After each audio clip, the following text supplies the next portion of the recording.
why are you using a munter? Because it's easy and it's the best friction. As opposed to using this word should. Yeah, But could you use the other one too? I guess so. yeah, because the pull is in the right direction. Yeah. So that's what all the cool kids are using these days? With using this, you have to put a piece in here first. Right? Because if you fell,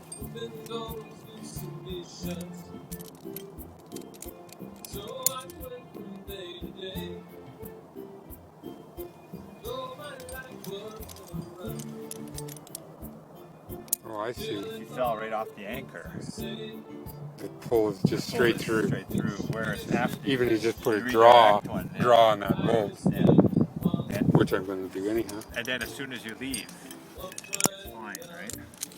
But it's just for the initial with the direct anchor. So with this one, it doesn't matter. You're good to go regardless. Hey everybody, welcome to Mike's Mail, episode 9. Can you believe we're at 9 already? This guy Poland, he sent me, said, hey, I got a quick question for you. And the question may be quick, but the answer is a little bit long.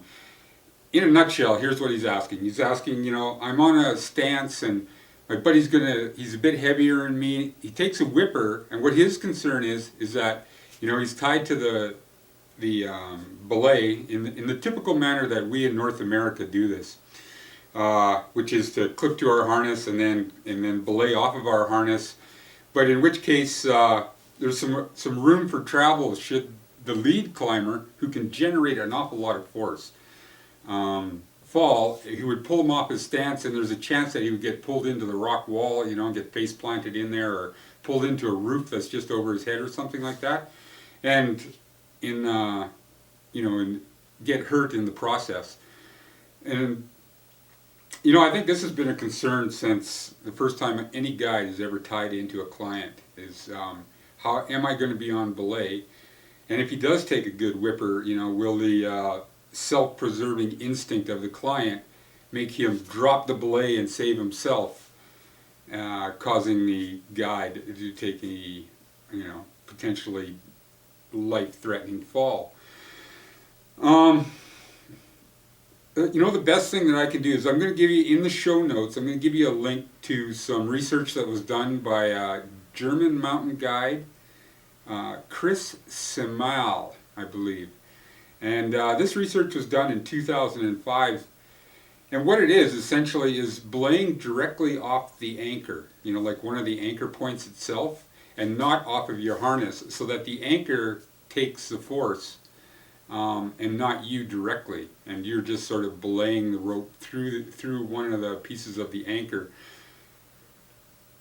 You know, that's really the first time I heard about this. You know, it was several years ago, and I mean, the first time I heard it, I was like, what a load of belaying directly off the anchor, because essentially we've always been taught that, you know, protect the anchor. So we attach ourselves first, and we catch the fall, and then we become a shock absorber for the anchor to protect the anchor.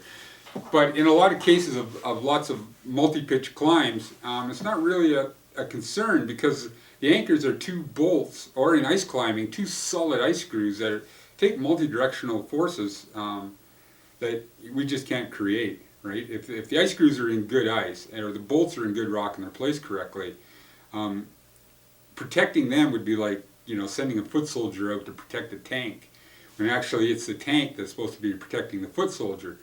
So, you know, and in recent years now, that some of my friends and colleagues have been using this belaying directly off the anchor. I've, just like the old sliding X, remember that?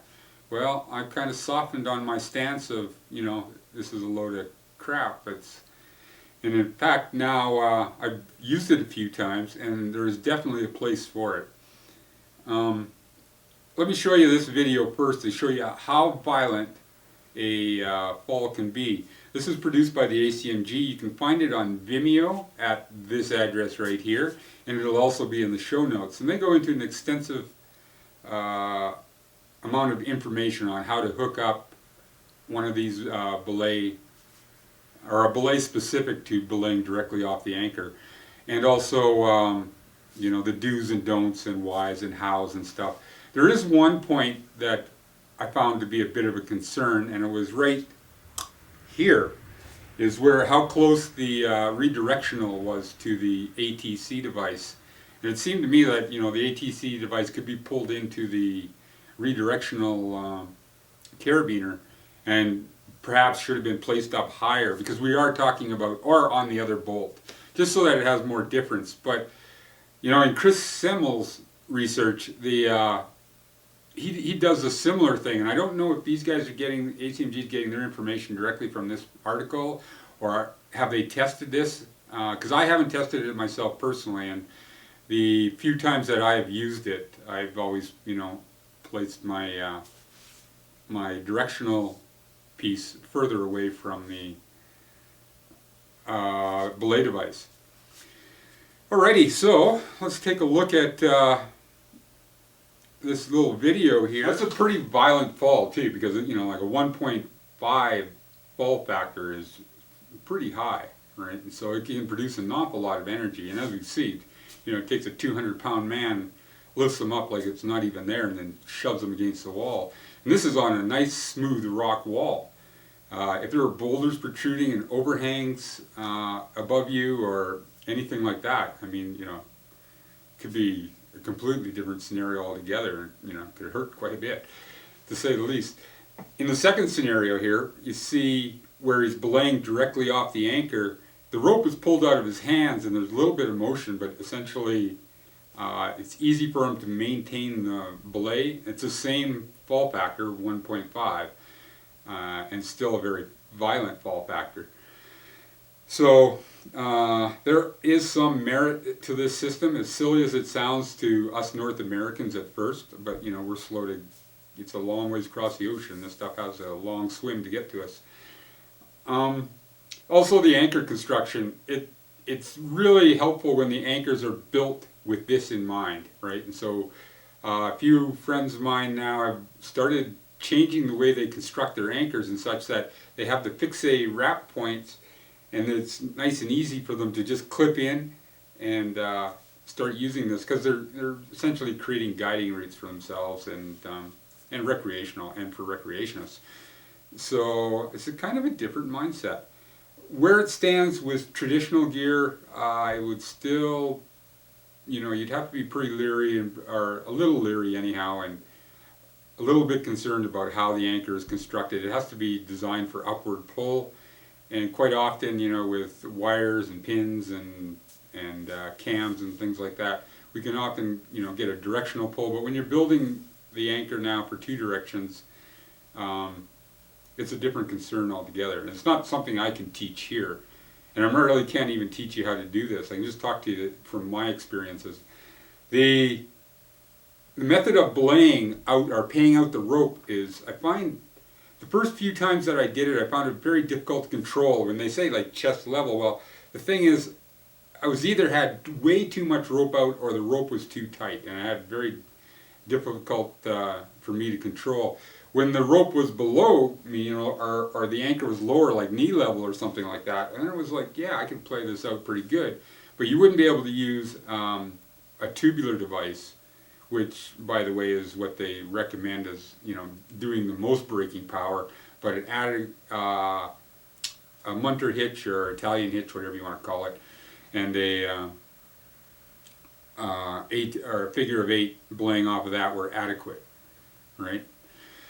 So I mean, I really can't tell you too much more than that. You have to sort of experiment with this thing, but it's something now, if you're using these videos to learn from, it's something you can consider right away. It's like, oh, there's more than one way to skin a cat.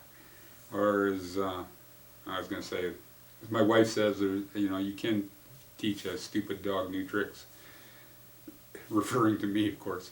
And then one other thing while we're at it, I had an email the other day, and the guy says, Mike, why do we, you know, put our carabiners on the draws so that they're opposite? And the reality is I don't put my carabiners on the draw. I used to, honestly, like for the first couple of years that I started rock climbing, I used to have them this way, and I thought it was always quick, interesting, you know, like, okay, I'm going up this way, so I would clip the top beaner in the direction that I want to go, and then my bottom carabiner would be facing the right way, and I was like, okay. But then after, you know, years, friends of mine like Peter Arbic and Tony Wyatt, or Bernie Wyattska, and you know, half a dozen other really good climbers that climb a hell of a lot more than I do, rock climbing anyhow. So you know, they place it in so it's oriented with the gates in the same direction, which I find is, you know, for no other reason than they've seen these things unclip themselves, according to them, which is not something you could really produce. But the top bolt, it gets dragged around if it's facing the opposite direction, and they've had them unclip a couple of times, and so didn't make any difference to me one way or the other. So I just started putting all of mine until for the last like 25 years or so, I've had my draws so that the gates are oriented in the same direction. But I don't know. It can go either way. I think most of the people in my hood place them in the same direction, but I've also seen people that don't place them in the same direction. That's all the time I've got for Mike Mail number 9. I will be back in a week. Plus, we've got another one coming up right away on climbing tools on rescue systems. 3-to-1 rescue system should be out in a day or two. Anyhow, hasta luego, and remember, my life is better than your vacation.